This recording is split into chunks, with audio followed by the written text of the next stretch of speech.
in evidence? Your Honor, as I mentioned, we marked it in evidence as D-4-3, Your Honor. And this was also marked by the prosecution as their own. They have a separate marking for this, Your Honor.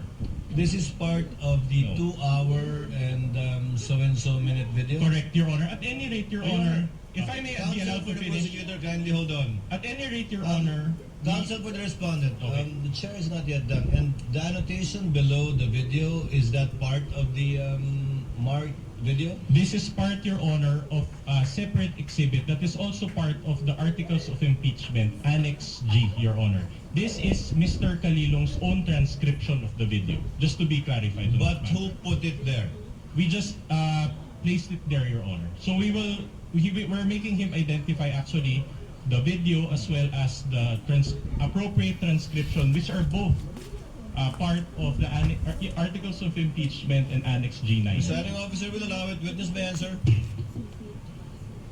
So the question is, can you confirm for certain that these statements or any part thereof happened in real life? Can you give me the timestamp, Your Honor, para ma-compare ko siya? Kung, Timestamp 51-07. Your Honor, if I may refer to my notes. You may do so, sir. Anong timestamp, sir? 51.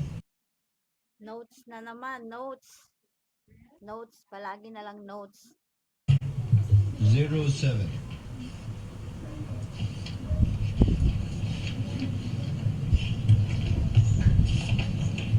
To help this honorable court, Your Honor, it appears on page 84 or more or less of the Articles of Impeachment Annex G9, Your Honor. This is the transcription of Agent John Mark Calilong dated December 26, 2024. For the record, Your Honor. Noted. Pwede akong patingin na kulang ito.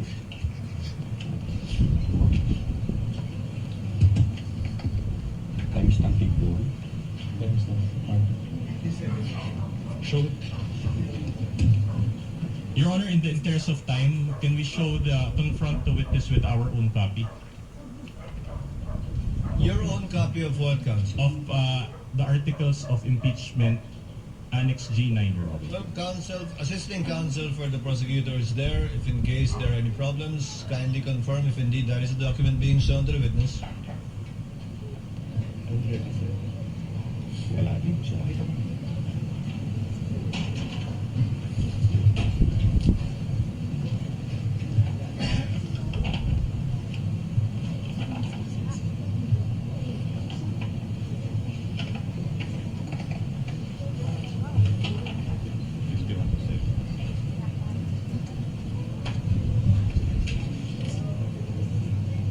Yeah.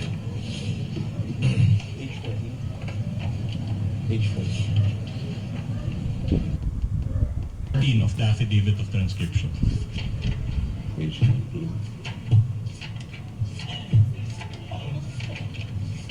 Saan ito?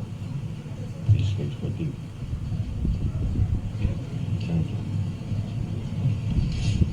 Your Honor, I manifest that we are showing that specific portion on the transcript prepared by Agent Calilong of the NBI.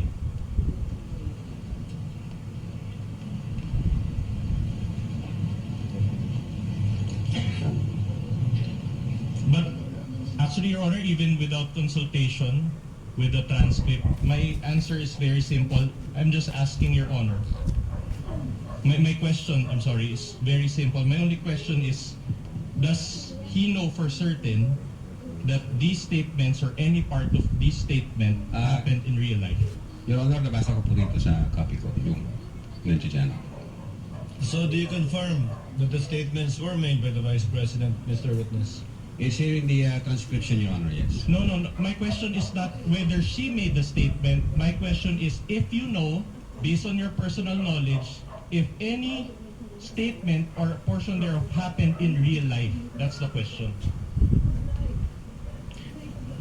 Well, Your Honor, the fact that we have the video on November 26, when the Vice President reiterated what she uttered in November 23, 2024. Your Honor, I'm not even... At the same time, Your Honor, maybe The is in the process of Allow the witness to answer.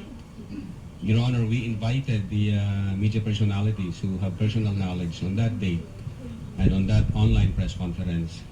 And nung tinanong namin sila kung nag-participate sila, sabi nila yes. Nakausap nila yung Vice Presidente, nagbigay sila ng mga katanungan. So definitely yes, nangyari po yun. Your Honor, may manifest your Honor, make a manifestation. Yes, Counsel. Your Honor, it appears that the witness is not being responsive to our question. He's talking about something that I did not ask. We are only focusing on this particular statement. We will show other statements later on. And we cannot get an answer from him. If he knows. Counsel, even I am confused with the question happened in real life. I think some of us are too. I'll be more specific, If Your the Honor. question is kung alam niyo bang totoong nangyari to sa totoong buhay, ang sagot ng testigo ay sa pagkakaalam niya ay oo, base sa kanilang investigasyon at sinabi ng mga inimbitahan nilang testigo. All right. I'll clarify the question. Your Kindly Honor. do so, Counsel. All right. In this statement, for example, the Vice President said there were threats to my life inside the Batasang Pambansa. Are you confirming that? That is within the transcription here, sir. Now, my question to you is this: did you investigate those threats? Objection. To VP All right. Sara's I'm not yet done. All right, I'm sige. not yet done. Yes, yes. Did you investigate the threat to VP Sara's life during that time? Objection. Now, misleading, Your Honor. What is Because the question was, do you confirm that that statement is found in the transcription as to the Vice President saying that there were threats to her life? And then the witness said, yes, I confirm that I can find it in the transcription.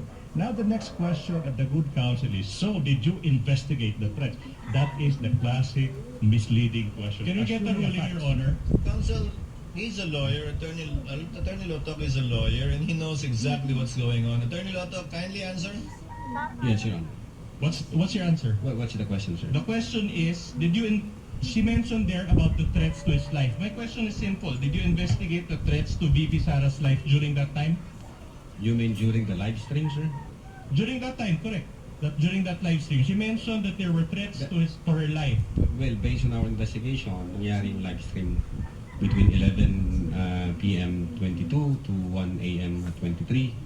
And then nalaman namin through, nung kumalat siya sa social media, nung mga hapon na,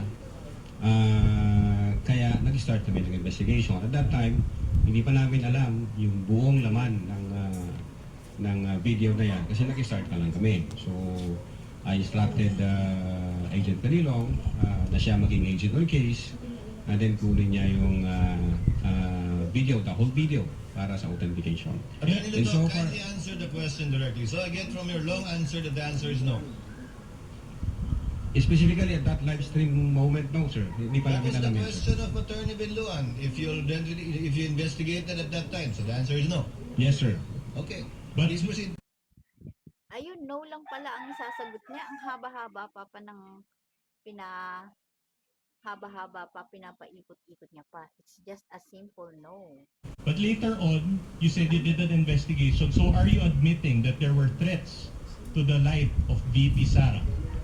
Precisely, that's the reason why we sent a December 2, 2024 letter for VP Sara to shed light on our investigation. All right, I'll move on to a different